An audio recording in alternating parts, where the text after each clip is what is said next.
महंगाई और बिजली के बिलों से तंग आकर एक बेरोजगार शख्स ने बैग बैग किया और ससुराल चले गए। ससुराल जरा खुशहाल था। ससुराल ने इज्जत से इस्तेमाल किया, अच्छा खाना पीना दिया और आराम के सारा काम दामाद साहब रात दिन तक सोशल मीडिया इस्तेमाल करते, टिकटॉक यूट्यूब पर हर वक्त मसरूफ रहते हैं और सुबह देर से उठते हैं और लच्छेदार पराठे से नाश्ता करते हैं। एक हफ्ता गुजर गया, महीना गुजर गया, 4 महीने गुजर गए, 6 महीने गुजर गए। दामाद वापस जाने का नाम नहीं ले रहा था। सास ने अपनी बेटी से पूछा कि बेटा बेटी तू कब वापस जाएगा।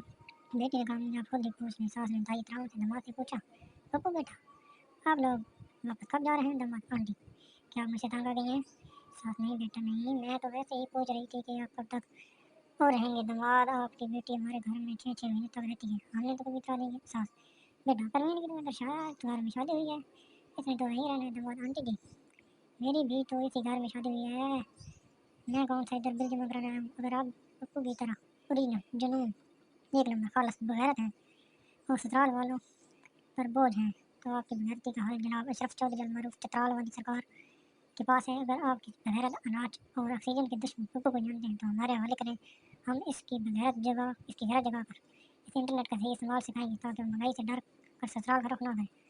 अशरफ चौधरी 9 सितंबर रात 9 बजे जूम पर भी वेबिनार के जरिए पप्पू लोगों की गैरत दिखाएंगे, इनको बगैर पैसों के कारोबार के तरीके समझाएंगे। पप्पू को हमारे पास भेजना आपका काम है, इसकी तबीयत सेट करना हमारा काम है, इसको रास्ता दिखाना हमारा काम है। अगर आप किसी पप्पू को जानते हैं तो उसे ये पोस्ट पढ़ाएं।